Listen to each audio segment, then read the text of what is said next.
But with the right scripting, you can generate proper, good, workable heel heat. I mean, for God's sake, they exploited Eddie's death. I'm not going to feel bad. I'm not going to feel bad. They'll do it, this company.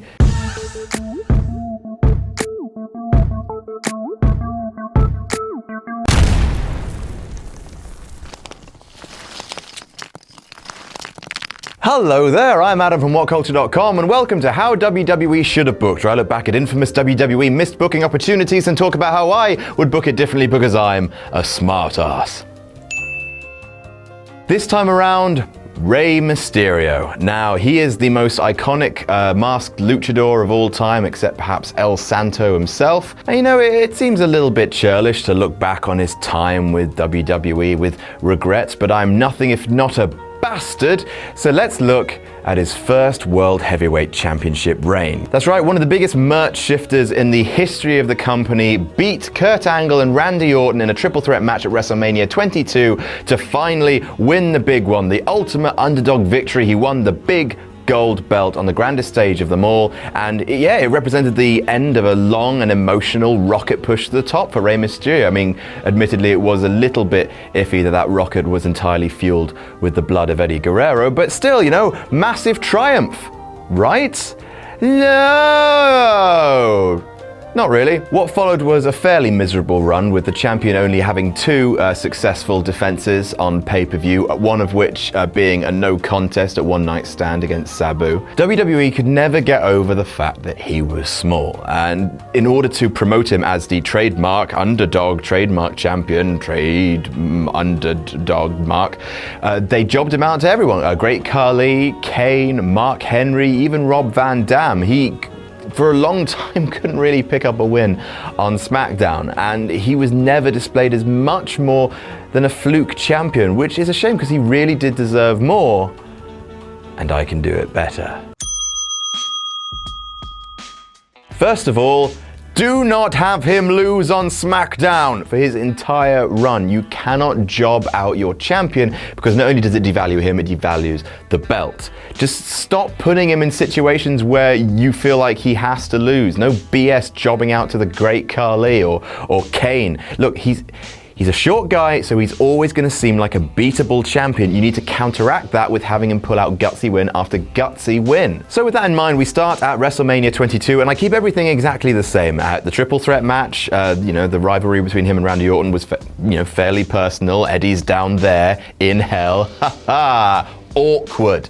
So I keep that the same, and the only change I'd make is have the match go longer than 9 goddamn minutes.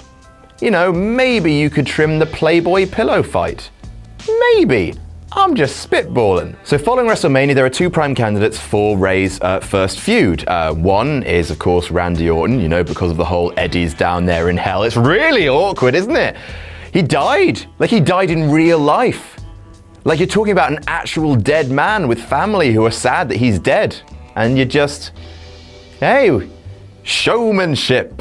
So yeah, I would choose Randy Orton, but unfortunately, a week or so after WrestleMania, Randy Orton was suspended for unprofessional conduct. Being a dick, basically. He was suspended for 60 days, and I can't book around that, so he's out. So you go to the other guy, Kurt Angle. That's right, the guy that Rey Mysterio didn't beat for the championship. Now, this seems initially problematic because neither man are the heel in this situation, but that's not actually a bad thing, because if both men are babyfaces, if it's going to be a babyface versus babyface contest, yes, Rey Mysterio will have to cut down on the whole every day of my championship reign is a beautiful gumdrop rainbow dream, hooray! Cut that out because that's a bit tedious.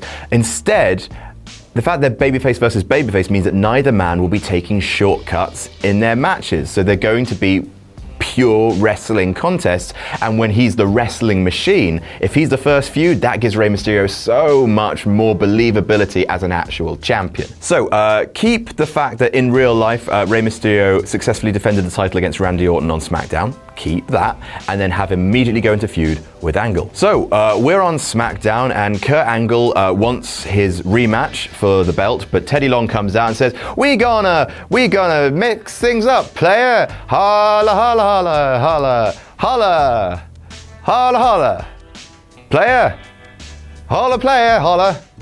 We're going to make you recompete for your #1 status against JBL. Now, Angle is annoyed by this because, he was never pinned for the belt, but, Teddy Long wants dem ratings, so we're going to have a #1 contenders match, Angle versus JBL. Angle wins, and because of the brand extension, there's not a pay-per-view coming up soon. It's hyped. Angle versus Mysterio for a few SmackDowns down the road. Hype the match. In that match, JBL interferes and costs Angle the match. Now, considering that Angle had to fight for this match, considering he had to earn his #1 contendership status again, Angle is starting to get annoyed. He's starting to get a little bit pissed off. Angle takes that rage out on JBL. Him and Rey Mysterio team up to take on JBL and a partner of his choice a couple of weeks in a row. Eventually, Angle and Mysterio, they win the feud with JBL. And the more they work together, the more that Kurt Angle and Rey Mysterio are starting to get on each other's nerves. Tensions are starting to mount. They're starting to maybe tag each other in a little bit harder. So a rematch is made for Judgment Day, Kurt Angle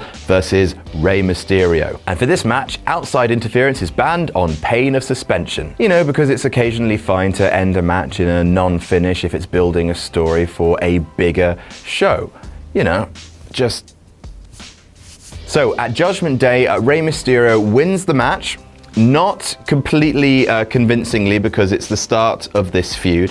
And also Kurt Angle's really good. He wins the match via an inside cradle, and Kurt Angle refuses to shake his hand after the match. He's so frustrated and annoyed at himself. He needs that title. So on the next SmackDown, Kurt Angle goes to Teddy Long and he says, look, you got to give me one more match. And Teddy says, sorry, back of the line, player. Holla, holla, holla, holla, holla, holla, holla, holla. So Kurt Angle snaps. Teddy Long eats an Angle slam. Kurt Angle goes backstage and tears apart backstage because this is, in his mind, BS. He's had to jump through so many hoops, and in the end, Teddy Long has no choice but to transfer Kurt Angle off SmackDown, and he transfers him to the newly rebooted ECW, because that kind of anger management problem is welcome in the land of the extreme. So Angle then challenges Mysterio to one more match at One Night Stand 2006 to celebrate the launch of ECW. Kurt Angle versus Rey Mysterio in a last man standing match ends in a gigantic spot where Rey Mysterio and Kurt Angle both fall through a huge stack of tables from a balcony. Rey Mysterio, because he landed on top of Kurt Angle, he gets up just at 9 and he wins. He wins a convincing, violent victory over Kurt Angle's no fluky pinfalls allowed. And Kurt Angle, beaten, holds Rey Mysterio's hand in the air, points to him.